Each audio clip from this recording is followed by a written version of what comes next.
Canadá ou Estados Unidos? Qual é o melhor país para se morar? Olá, seja bem-vindo a mais um vídeo aqui do nosso canal. Meu nome é Lúcia, eu moro no Canadá há 5 anos e eu estou fazendo uma temporada aqui nos Estados Unidos. E eu sei que a dúvida é de muitas pessoas: qual é o melhor país para se morar? Será que é o Canadá ou será que é os Estados Unidos? E muitas pessoas estão com este questionamento porque, na verdade, elas não querem morar no Canadá ou nos Estados Unidos, e sim elas querem sair do Brasil. Então a gente resolveu fazer essa série de vídeos comparando o Canadá com outros países. Será que é de fato o Canadá o melhor país para se morar? Será que é de fato esse país que você quer morar com a sua família? Ou será que você também está aberto para outras opções? Eu ouvi vários brasileiros que moram aqui no país, que pensam em morar no Canadá. Também ouvi as pessoas que estão no Canadá e que querem morar aqui nos Estados Unidos. E nesse vídeo eu vou trazer 8 pontos importantes que eu acabei percebendo nessa minha experiência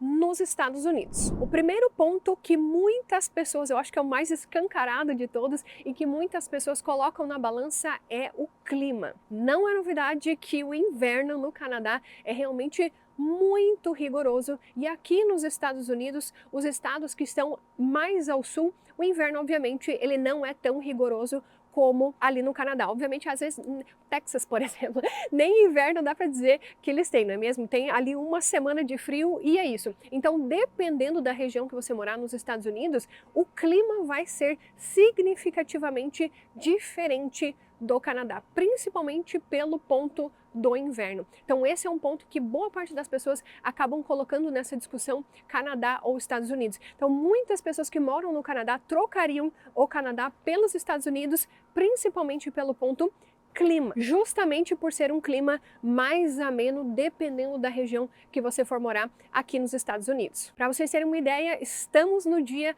7 de fevereiro, neste momento está 10 graus aqui no estado de Maryland. Eu estou bem próxima de Washington DC, que é a capital, né, aqui dos Estados Unidos, e como vocês podem ver, dia ensolarado, temperatura positiva, e isso não é a realidade na grande maioria da área ali do Canadá. Então esse certamente é um ponto muito importante e que várias pessoas acabam colocando em xeque na hora de escolher um país ou outro. Uma outra questão que as pessoas acabam levando em consideração, que para mim não faria muita diferença, mas que conversando com as pessoas que moram aqui, foi um ponto que vários colocaram na lista, que é a questão de compras e lojas. Aqui nos Estados Unidos, obviamente que pela população, o número de pessoas que moram aqui no país faz muito mais sentido. Então aqui tem muito mais opções de lojas, então o comércio realmente é bem aquecido, o país é conhecido por essa questão consumista, os preços você percebe de que boa parte dos produtos é ligeiramente mais barato que no Canadá. Então se você é aquela pessoa que o poder de compra ele é extremamente importante, você quer ter acesso a muitas lojas, muitos restaurantes, as cidades mais badaladas, pode ser que os Estados Unidos seja realmente a melhor opção para você quando a gente compara o Canadá com os Estados Unidos. E esse é um ponto bem delicado de se tocar, porque várias pessoas pensam, tanto faz Canadá ou Estados Unidos, né? Tanto faz, só que quando você vive no país, você percebe que há diferenças bem gritantes. Então, se você não percebe se você não repara nessas peculiaridades, pode ser que você tenha uma experiência frustrada. Se você é uma pessoa que realmente gosta de fazer compras, gosta de ter uma vida mais agitada, gosta de ter vários restaurantes, eu colocaria esse ponto na lista ali para você também. Uma outra questão bem curiosa que me chamou a atenção e que eu não sabia é em relação à compra de casas. Lúcia, como assim compra de casas? O que acontece? Quando você vai comprar uma casa no Canadá, a cada 5 anos você faz o refinanciamento dessa casa e você acaba pegando os juros que está em vigor nesta época. Então, por exemplo, se você comprou uma casa lá na pandemia, você pagou 1,9%, 2,9% de juros ali na compra da casa, daqui 5 anos, você comprou em 2020, 2025 vai ser o ano que você vai refinanciar a sua casa, e aí, meu amigo, você não vai refinanciar com juros da época lá da pandemia, você vai refinanciar com juros que vai estar naquele momento. Então, se tiver 5%, você vai refinanciar a sua casa com 5%. Lúcia, o que isso implica? Obviamente no valor de pagamento ali da sua mortgage. Então pode ser que o seu gasto mensal ele seja muito acima daquilo que você estava prevendo. Nos Estados Unidos, não. Se você compra a casa, esses juros ele vai ser fixo. Obviamente, se você escolher os juros fixos, né? Os juros vai ser fixo por 30 anos, pelo tempo do seu financiamento. Então, se você comprar uma casa em 2020, lá em 2050 você ainda vai estar pagando com o valor dos juros que você assinou no momento da contratação da compra da casa. E esse é um ponto bem interessante que, inclusive, se você está pensando em investir em imóveis, pode ser que ele seja importante para você também. Uma outra questão é a segurança. É óbvio que a segurança ela acaba sendo influenciada pela densidade populacional. Então, quanto mais pessoas, quanto maior for a cidade, maiores serão os problemas, maior será o índice de criminalidade, e isso acontece aqui nos Estados Unidos. Então, tem algumas cidades que elas são conhecidas por terem um alto índice de crimes. Uma dessas cidades é a cidade de Baltimore, que é a cidade logo aqui pertinho de onde eu tô ficando, e uma das coisas que me chamou bastante atenção foi que logo que eu cheguei aqui nos Estados Unidos, seja o motorista do Uber, seja o motorista do ônibus, sejam os colegas brasileiros que moram aqui, sejam os americanos que eu encontrei, todos eles falam assim, olha, cuidado com os pickpockets, né, que são aquelas pessoas que acabam pegando coisas do seu bolso, né, que vai pegar o batedor de carteira, essa pessoa ali. Cuidado ao andar à noite, né, não fica andando à noite sozinha, que isso não é legal.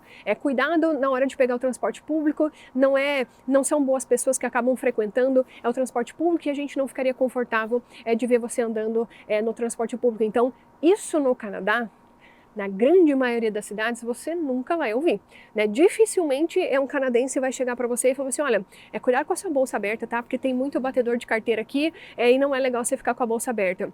Olha, cuidado ali com os ladrões, não fica andando sozinha à noite. Então isso dificilmente você vai ouvir, né? Pode ser que isso aconteça na cidade de Toronto, se você andar à noite sozinho, mas isso não é uma realidade de você se ouvir falar. Não estou dizendo que não tem crimes, não é nada disso. Mas aos meus olhos, até comentei sobre isso lá no Instagram, inclusive se você não nos segue, é Canadá Mais Que Um Sonho, a percepção da segurança, sabe? Essa é uma questão muito interessante que eu senti aqui, né? As pessoas têm uma percepção de segurança diferente nos dois países. Eu me sinto mais segura dentro da realidade que eu vivo no Canadá.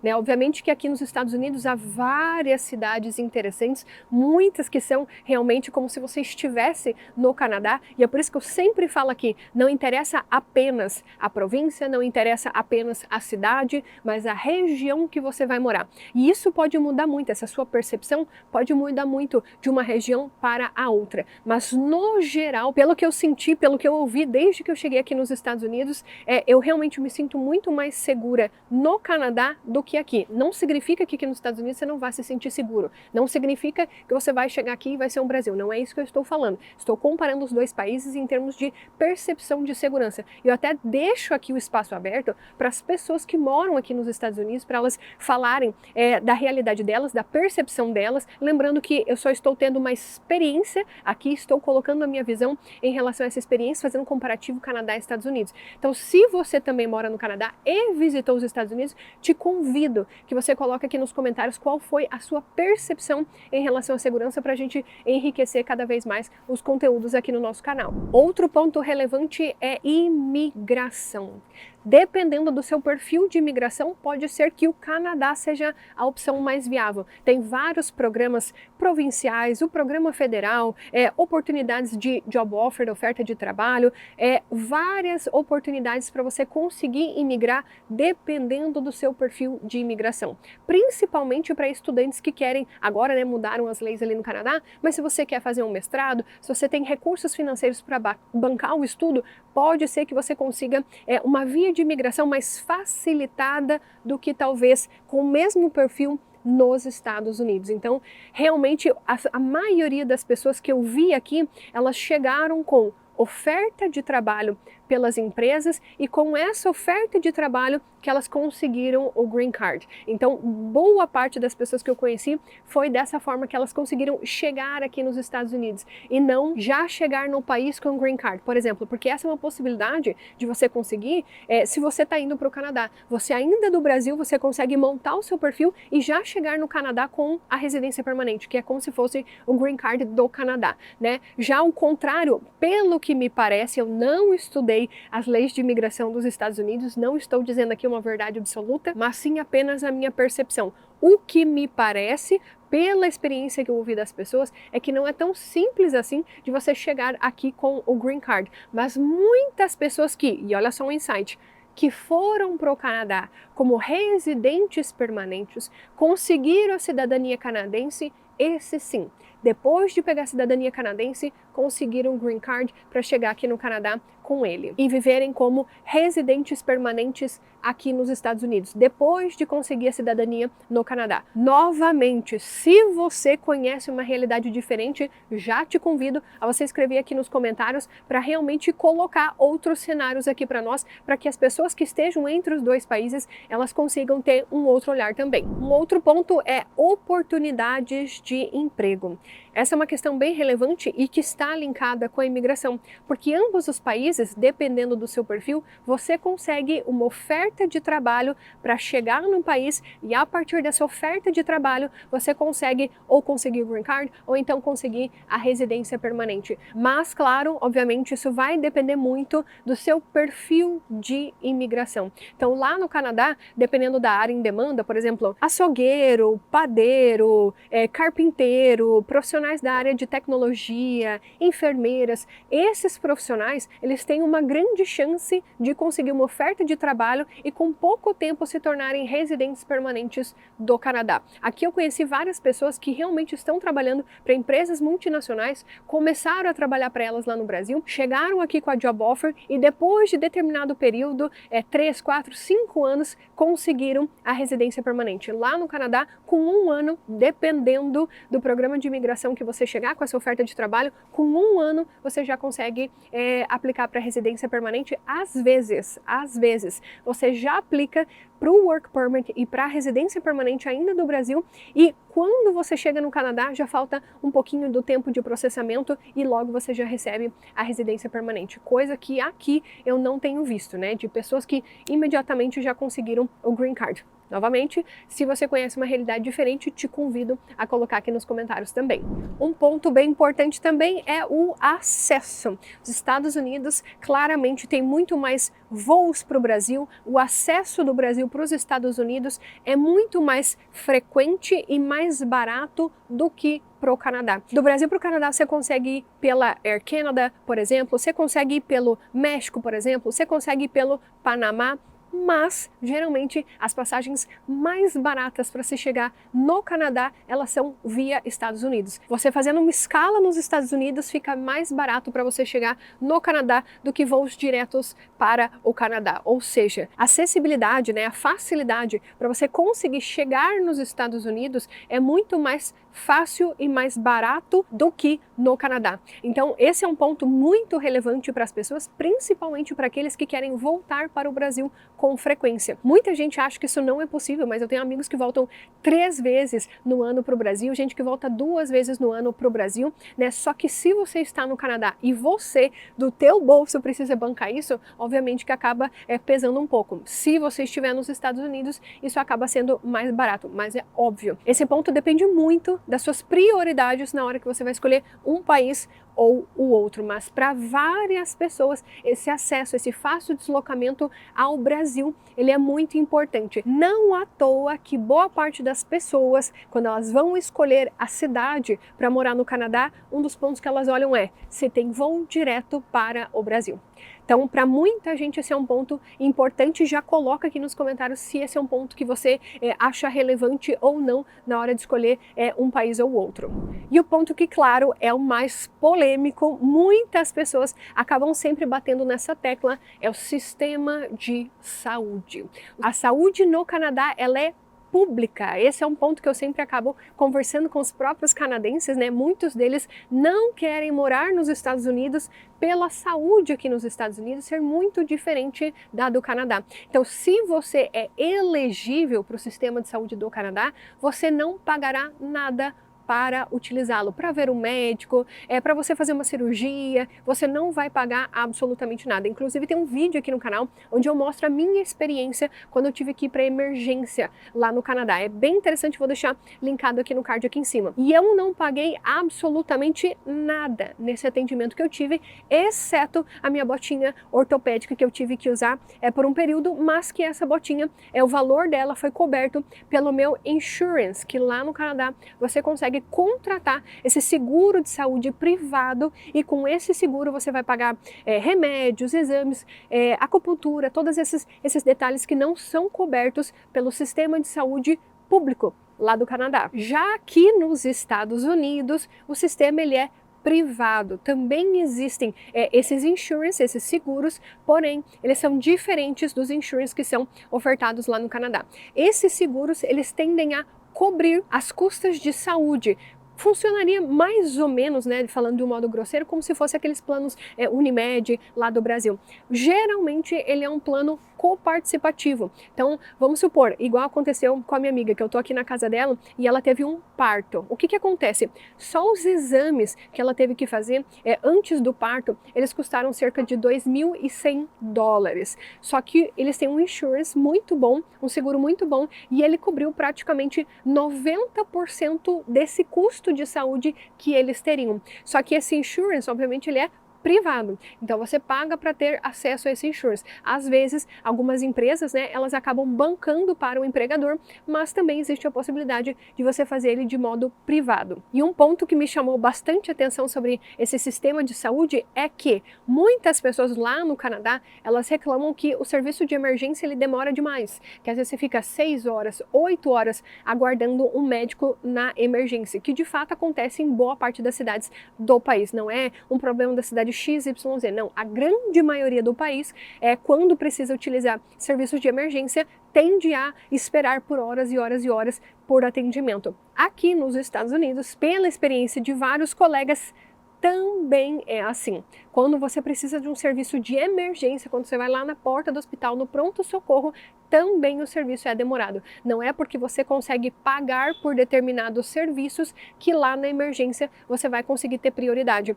Funciona basicamente como se fosse uma UPA lá no Brasil. Cada paciente recebe uma ficha de acordo com a gravidade do seu problema. Então, se o seu problema é febre, dor de cabeça, certamente você vai para o final da fila e você vai ter que esperar por horas para receber atendimento. Agora, se for um caso mais grave, aí claramente em ambos os países você vai ter prioridade. Então, no final do dia, depende muito aqui nos Estados Unidos do insurance que você tiver, da porcentagem que eles vão cobrir, né, dessa despesa hospitalar que você tiver. E se você não tiver esse insurance, é onde acontece a maioria dos problemas, que vem aquelas contas lá de $30 mil, $40 mil, $50 mil, $100 mil para você pagar para o hospital e você não tem recursos financeiros para conseguir bancar tudo isso, porque você não tem insurance, o insurance não vai cobrir essa despesa. É isso que acaba sendo um ponto negativo para muitas pessoas que estão no Canadá e que elas ficam no país com essa justificativa que há a saúde pública, que lá eles vão ter acesso à saúde pública. Isso também é um ponto que muitos canadenses defendem, né? Muitos imigrantes reclamam do sistema de saúde do Canadá, mas muitos canadenses defendem com unhas e dentes que o sistema de saúde deles é público e eles são muito proud, né? Eles são muito orgulhosos de terem um sistema de saúde da forma como é no Canadá, quando comparado com o sistema dos Estados Unidos. Mas essa briga entre canadenses e americanos vai muito além disso. Se você ouvir os dois lados, é até curioso os pontos que eles acabam levantando, mas para nós imigrantes, eu acredito que esses pontos sejam pontos relevantes de você colocar na balança na hora de escolher um país ou o outro. E como eu falei, esse é o espaço colaborativo, fique à vontade para colocar aqui nos comentários informações relevantes e que vão ajudar as pessoas na hora de escolher ou o Canadá ou os Estados Unidos como o melhor país para se imigrar. E a nossa intenção é realmente trazer pessoas que viveram a experiência dos dois países ou pessoas que moram aqui nos Estados Unidos para conversar com a gente, pessoas que moram na Austrália para conversar com a gente, na Irlanda, Portugal, vários outros países que muitas pessoas acabam colocando na balança na hora de imigrar. Se você é uma dessas pessoas, já manda uma mensagem aqui para nós que eu vou ter o prazer de conversar com você e trazer esse conteúdo aqui para o nosso canal. E se você gostou, já deixa o seu like aqui para nós, se inscreve aqui no nosso canal e nos vemos no nosso próximo vídeo. Tchau, tchau!